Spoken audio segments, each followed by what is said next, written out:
As a small business owner, have you ever felt overwhelmed by the pressure of choosing the right hire or leading a team?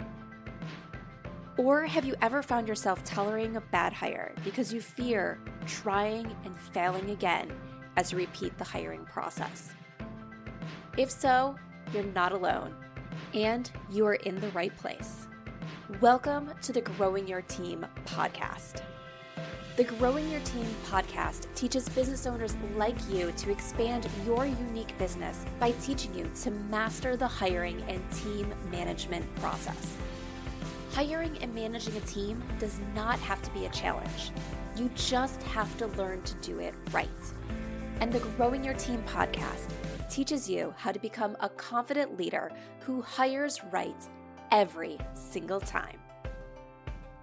Now, let's jump into the show where each episode you will learn tips on how to identify what type of help you need on your team, how to source amazing candidates, how to conduct interviews that lead you to your ideal team member, how to onboard successfully, and how to lead every person in your business so you have a team of rock stars who you are happy to pay every single paycheck. So let's jump in and teach you how to hire like a pro. Hello, Jamie Van Kuyk here, and welcome back to the Growing Your Team podcast. Today, we're going to talk about reviewing resumes and some things that people always question whether they are red flags or not when they review a resume. So there's two things in particular that people always want to know if they are red flags and should be considered things that automatically disqualify candidates.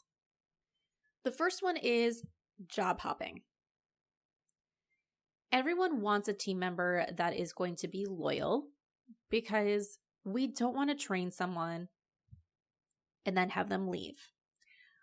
We would love it if someone we hire is with us until the end of our business. The reality is people staying with us for years and years and years and years and years is a thing of the past. Most people don't go into their first company and stay there until they retire anymore. Average tenure is around 3 years for most positions. 3 years, if you get 3 years out of a team member, good. You're doing great. More than that, fantastic.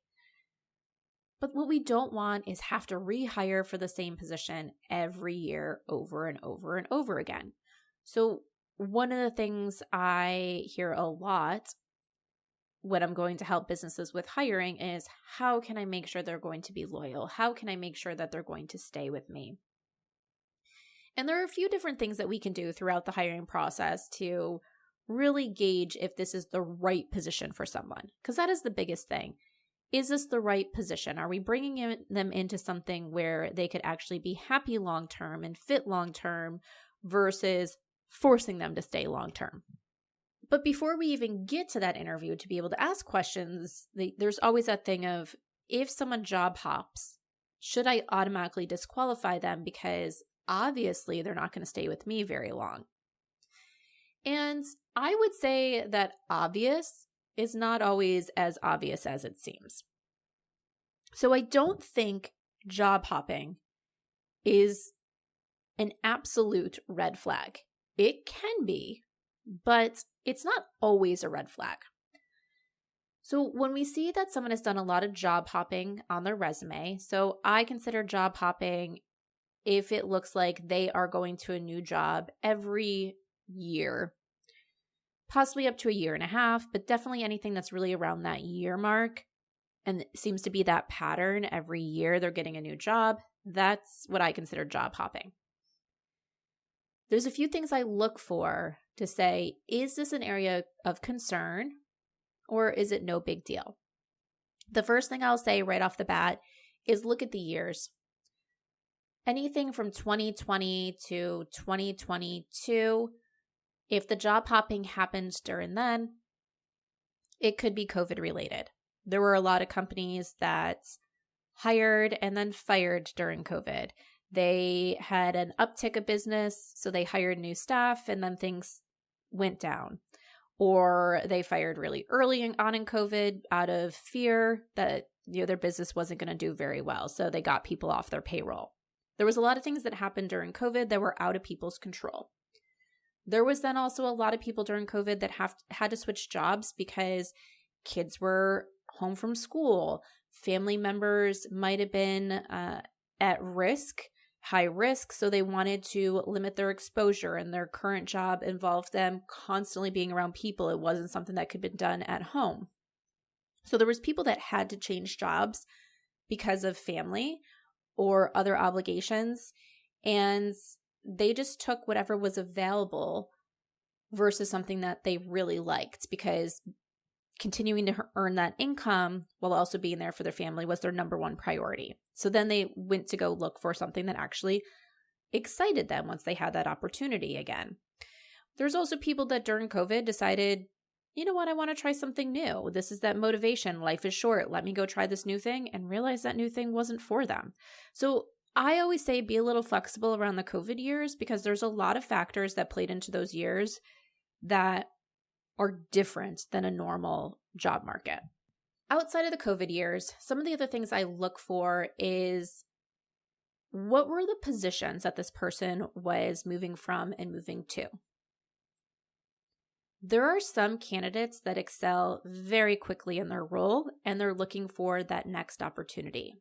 So if someone is constantly moving up the ladder, then that's not necessarily something to hold against them, because it could be that they were really outperforming their role, and the only way to get to that next level is to go somewhere else. There are a lot of industries where the only way to really start getting paid what you deserve is to go from company to company to company and get those promotions and get that advancement and get that higher paycheck, versus staying in one company where that growth is really, really slow. So some of your high achievers will go from job to job to get that promotion opportunity.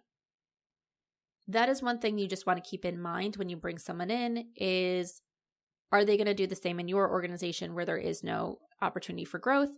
But it's not necessarily a red flag. It's we need to discuss this more. Sometimes when I think it really is a red flag is when they've done a lot of job hopping and there's gaps between each one of their jobs.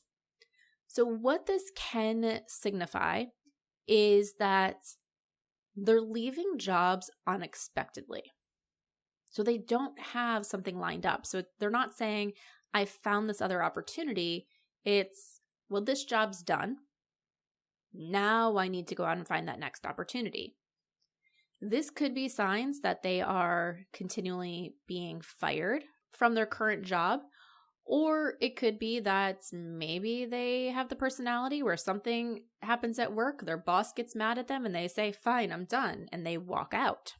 The problem is we don't really know that based off a resume. So even though I a lot of times say that's a red flag, I look at everything else.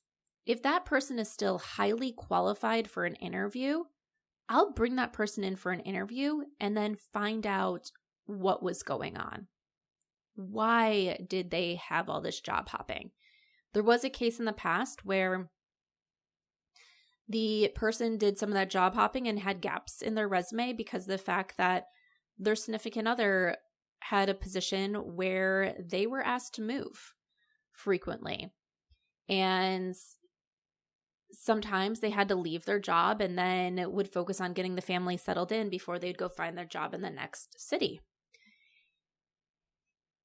And of course, we want to make sure that's not going to happen again for us, but sometimes it explains that it wasn't necessarily a negative thing, that they were just poor performers or leaving jobs without notice. It was that there were life circumstances that made it so they couldn't continue in their current job.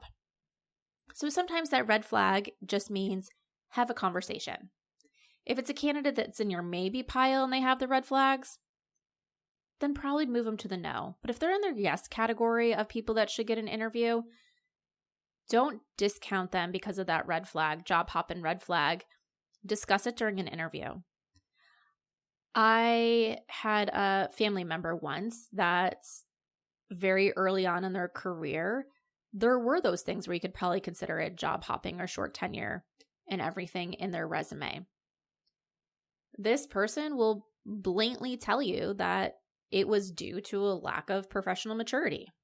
They finally got to the point where they understood that they were the problem in some of these past jobs and not their employers. And now they've been with their current employer for years because they were able to identify what they needed to work on themselves and grow. And if someone just completely disqualified them because of that red flag on the resume, they would have never found the great employee that they have right now. So just use that as your reminder to sometimes use those red flags to target the conversation, not to disqualify. Okay, so the other red flag or potential red flag that people ask about a lot is gaps on resumes. So the person took time off and they don't address anywhere on their resume or in a cover letter why they took that time off.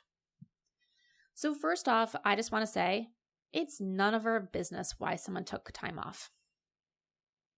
Because why do most people take time off of work? For personal reasons. And so if we ask about that time off, most of the time we're bringing the conversation to the personal, which could mean we're learning about information that can be in protected categories. So we're finding out that someone had a baby. Oh, now we're going to hold it against them that they have a child, and we might assume then that they won't be dependable. So we want to be careful asking about gaps, but really at the end of the day, it doesn't matter why they took time off work. But here's the reason why it's not always a red flag. First off, people are people. Work is an obligation or something most people have to do because they need a way to afford putting a roof over their head and food on their table. But some people do live in households where they have that privilege of the spouse's income being able to cover those expenses. They've worked hard and they saved up so they could take time off. Or there's a lot of other things going on where they can take that break and step away from work for a little bit. And as people who have obligations outside of work, that's fantastic for some people. They need it. They need it so they can focus on their kids. They need it so they can focus on maybe their aging parents. They need it so when they move, they can get settled in. They need it because their last boss was horrible, really messed with their mental health, and they need to take a break before going to work for someone else. That way they can show up at their best. So whatever the reason was that they took time off of work, it doesn't matter. All that matters is, are they going to show up and work for us? Is this the right opportunity that's going to keep them engaged? So them taking time off should not be a red flag. Another thing to note is that sometimes we perceive time off, but really it's not. I've interviewed candidates before where they'll address that there's a gap on their resume, and what they'll say is, after years in such and such industry, I decided that I wanted to switch things up. So I used my transferable skills to go get a job in this other industry, but quickly realized it wasn't for me. So it was a short 6-month stint. And then I got a position back in my previous industry because I realized that was what was right for me. I didn't include that job on my resume because I didn't want to clutter my resume with information that wasn't relevant to this opening when I have so much experience that is relevant to this opening. But they'll say they're happy to provide details and references and everything for that job as well if requested. And so sometimes a gap on a resume is something like that. They were working, they just weren't working in something that they feel is relevant to the position they're applying for. There have been people who've gone through layoffs and are having a hard time finding that right opportunity. So they're going and getting temporary jobs that are known to be temporary jobs, and the people hiring them know that they're temporary jobs just to hold them over until that next opportunity appears. So we have to keep that in mind, that gaps on a resume are not a bad thing, and there could be a million reasons why that gap occurs. All we need to focus on is, can this person do the job that we have open? And is this company the right fit for them? That's what we need to focus on. So don't worry about why they took off. Worry, are their skills relevant? Can they do the job? If the answer is yes, who cares if they took the last 6 months off? Who cares if they took 5 years off to raise kids and now have been back in the workforce for the last 3 years? It doesn't matter why they took time off as long as they're capable of doing the job. So focus on that. So just kind of wrap things up for today. These things can be perceived as red flags on a resume, job hopping, and job gaps, but really they're opportunities for us to sit back and say, okay, does this actually matter? Because can they do the job and are they the right person for my position? So really try to focus on the things that prove that they're right versus trying to disqualify people when you don't even know the answers to the questions of why those things are showing that way on a resume. So if you notice a red flag, if the person is qualified for an interview, just use it to guide the interview. Don't use it to disqualify perfectly good candidates. Are you ready to hire a new team member for your business and you want to ensure you hire the person who can succeed in the role, make you happy, and positively impact your bottom line? Then let's talk and see how growing your team can help you master the art of hiring. Through bespoke hiring frameworks and comprehensive guidance, you will learn how to attract candidates who have the passion you desire and the skills needed to succeed. At Growing Your Team, women entrepreneurs and leaders work with us to help them expand their unique businesses by teaching them how to hire like a pro. Let's connect and see how we can help you. Send me an email at jamie@growingyourteam.com. That's Jamie, Jamie, @growingyourteam.com, or head on over to growingyourteam.com/jumpstart, with jumpstart being all one word, and let's talk about how you can become a confident leader who hires right every single time.